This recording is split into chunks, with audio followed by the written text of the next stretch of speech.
So hi friends, welcome back to YouTube channel. Friends, NTPC green energy IPO का allotment आपने check कर लिया होगा। अगर आपको इस आईपीओ के अंदर अलॉटमेंट मिला है तो आपको लिस्टिंग वाले दिन इस आईपीओ को होल्ड करना चाहिए या इस आईपीओ को सेल कर देना चाहिए। मुझे भी अलॉटमेंट मिला है। मैं क्या स्ट्रेटजी फॉलो करने वाला हूँ आप लोगों के साथ में स्टेप बाय स्टेप करके मैं शेयर करने वाला हूँ। तो सबसे पहले हमारे लिए ये जानना ज़रूरी है कि जिनको यहाँ पर अलॉटमेंट मिला है उनको उनके लिए लिस्टिंग की डेट क्या रहने वाली है। तो देखिए, जो लिस्टिंग की डेट रहने वाली है वो रहने वाली है नवंबर 27 वेनेसडे को इसकी लिस्टिंग होने वाली है बीएसई और एनएसई के ऊपर। लिस्टिंग का जो टाइमिंग है वो आप नोट कर सकते हैं, 10 बजे यहाँ पर इसकी लिस्टिंग होती है स्टॉक एक्सचेंज के ऊपर। क्लियर है। लेकिन यहाँ पर प्री ओपन मार्केट स्टार्ट होता है, किसी भी आईपीओ होता है उसका फर्स्ट डे पर उसका टाइमिंग रहता है 9 AM टू 9:45 AM, यानी 9 बजे से लेकर 9:45 के बीच में प्री ओपन मार्केट यहाँ पर चालू रहता है। ठीक है। अब यहाँ पर जो बिट्स लगती है वो 9 to 9:30 तक लगती है और 9:30 to 9:45 के बीच में 15 मिनट में कभी भी आपके द्वारा लगाई हुई बिड यहाँ पर एग्जीक्यूट हो सकती है। 15 मिनट का यहाँ पर टाइम दिया हुआ रहता है according to the new pre open market rules. ठीक है। अब ये प्री ओपन मार्केट क्या है क्या नहीं है, अगर आपको पता नहीं है इन चीज़ों का तो उसका मैं आप लोगों को आगे तरीका बताने वाला हूँ कि ये सब चीज़ें होती क्या है, आपके लिए बहुत ही ज़्यादा ईजी हो जाएगा। ठीक है। तो आपके जिनको अलॉटमेंट मिला है उनके डीमेट अकाउंट में 27 नवंबर को सुबह 9 बजे से पहले पहले उनके डीमेट अकाउंट के अंदर यहाँ पर शेयर्स अवेलेबल हो जाएंगे। तो भाई सबसे पहले आप मुझे ये कमेंट करके बताओ कि यहाँ पर आपको कितने लॉट्स मिले हैं या कितने शेयर्स मिले हैं, क्योंकि कई लोगों ने इसमें रिटेल में भी अप्लाई किया है, शेयर में भी किया है, एचएनआई में भी किया होगा। तो आपको कितने शेयर्स अलॉट हुए हैं एक बार कमेंट करके बताओ। मैं बता देता हूँ मेरा। मुझे यहाँ पर 5 एप्लीकेशन लगाई थी, 5 में से मुझे 3 एप्लीकेशन के अंदर अलॉटमेंट मिला है। मैं क्या स्ट्रेटेजी फॉलो करता हूँ करूँगा वो अभी आपको आगे मैं समझा देता हूँ। देखो भाई, सबसे पहले बात कर लेते हैं ग्रे मार्केट की। इस आईपीओ की डिमांड क्यों नहीं थी? इस आईपीओ की डिमांड इसलिए नहीं थी क्योंकि ग्रे मार्केट में इसकी डिमांड नहीं थी। ग्रे मार्केट बता रहा है इसका ग्रे मार्केट 1.85% का। ठीक है।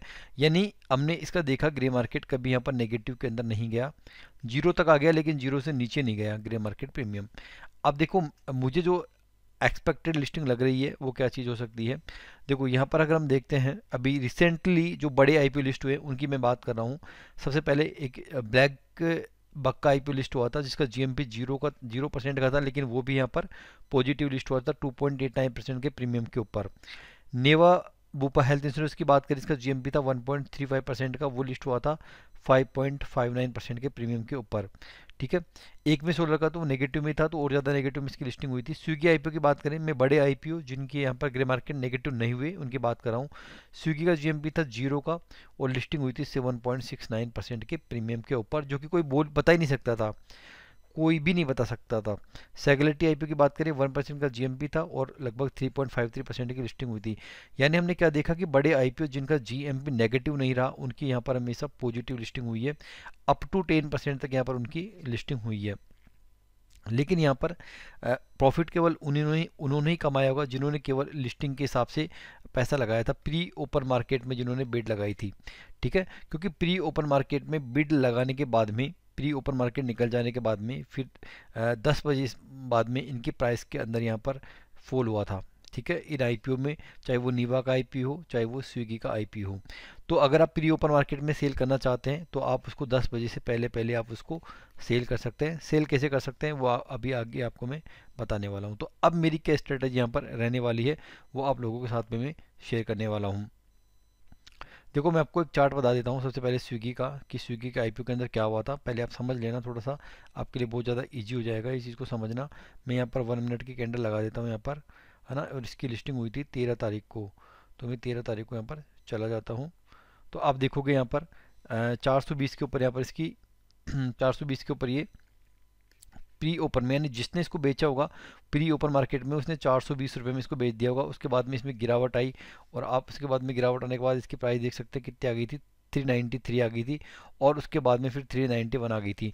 तो जिन्होंने प्री ओपन मार्केट में बेचा उनको तो यहाँ पर 420 रुपये में बिका है उनके लिए, लेकिन बाद में जिन्होंने बेचा था वो 393 रुपीज़ की प्राइस के ऊपर बेचा था, यानी इशू प्राइस के लगभग उन्होंने बेचा था इसको। अगर जिसने भी सेल किया है, स्टार्टिंग में 1 मिनट में सेलिंग आई थी, सेकंड लास्ट स्टार्टिंग के 1 मिनट और 2 मिनट के अंदर यहाँ पर सेलिंग आई थी। ठीक है।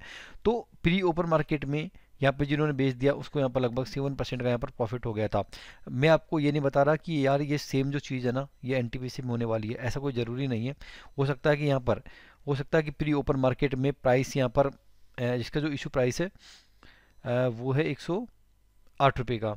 ठीक है, हो सकता है यहाँ पर प्री ओपन मार्केट में इसकी प्राइस यहाँ पर इसकी लिस्टिंग हो जाए 120 रुपये में, और उसके बाद में 10 बजे बाद में हो सकता है ये बढ़ता हुआ पहुंच जाए 130 रुपये 140 रुपये पर। हो सकता है इसकी प्री ओपन मार्केट में प्राइस हो जाए 120 रुपये, उसके बाद में इसमें गिरावट आ जाए 110 रुपये या 100 रुपये तक भी ये पहुंच जाए। ठीक है, तो कुछ भी हो सकता है ना, दोनों केस हो सकते हैं। लेकिन ये चीज़ कैसे पता लगेगी कि यार प्राइस ऊपर जाएगी नीचे जाएगी, ये चीज़ों का पता लगेगा हमें इसके वॉल्यूम को देख के, इसकी डिमांड और सप्लाई को देख के। डिमांड और सप्लाई का खेल है, अगर डिमांड ज़्यादा आ रही है तो प्राइस ऊपर जाएगी, ग्रीन कैंडल बनेगी। अगर सप्लाई ज़्यादा हो रही है तो यहाँ पर मतलब सेलिंग ज़्यादा हो रही है, सेलिंग ज़्यादा हो रही है इसका मतलब यहाँ पर प्राइस डाउन होने के चांसेस रहेंगे। तो आपको क्या करना है, मैं यहाँ पर आप लोगों के लिए मेरी जो स्ट्रेटजी वो ये है कि मैं तीन में से दो को तो यहाँ पर प्री ओपन मार्केट में सेल करने का सोच रहा हूँ, और वन को यहाँ पर 10 बजे बाद में यहाँ पर सेल करने का सोच रहा हूँ। अगर यहाँ पर मुझे लिस्टिंग पर प्रॉफिट मिलता है तो ठीक है, अगर बाद में करेक्शन होता है प्राइस और ज़्यादा डाउन जाती है तो इन फ्यूचर के हिसाब से मैं उसको होल्ड कर लूँगा। अगर डिस्काउंट लिस्टिंग हो जाती है स्टार्टिंग में ही, अगर डिस्काउंट लिस्टिंग हो जाती है तो मैं उसको होल्ड कर लूँगा। अगर डिस्काउंट लिस्टिंग नहीं होती है, प्रॉफिट मिलता है, तो मैं प्रॉफिट बुकिंग यहाँ पर कर लूँगा। बाकी दोस्तों आप लोगों के लिए मैं यहाँ पर 27 तारीख को 27 को सुबह 8:30 पर मैं आप लोगों के लिए लाइव रहूँगा, 8:30 से। तो आप मुझसे सुबह 8:30 जुड़ जाना। क्या मैं स्ट्रेटजी फॉलो करूंगा, प्री ओपन में बिड कैसे लगानी है, कैसे यहाँ पर बाई की बिड लगानी है या कैसे सेल की बिड लगानी है, अभी बताना यहाँ पर सही नहीं रहेगा। मैं आपको पूरा लाइव बताऊंगा, पूरा लाइव आप लोगों के लिए कि किस तरह से यहाँ पर बिड एग्जीक्यूट हो सकती है, क्या प्राइस पे हमें बिड लगानी चाहिए। क्योंकि मोमेंट देख के ही पता लग पाएगा एग्जैक्टली कि क्या होने वाला है। अभी मैं आपको बताऊंगा वो स्ट्रेटेजी हो सकता है काम करे या नहीं भी करे, क्योंकि मार्केट है, मार्केट को कोई प्रिडिक्ट नहीं कर सकता कि उस दिन क्या होने वाला है।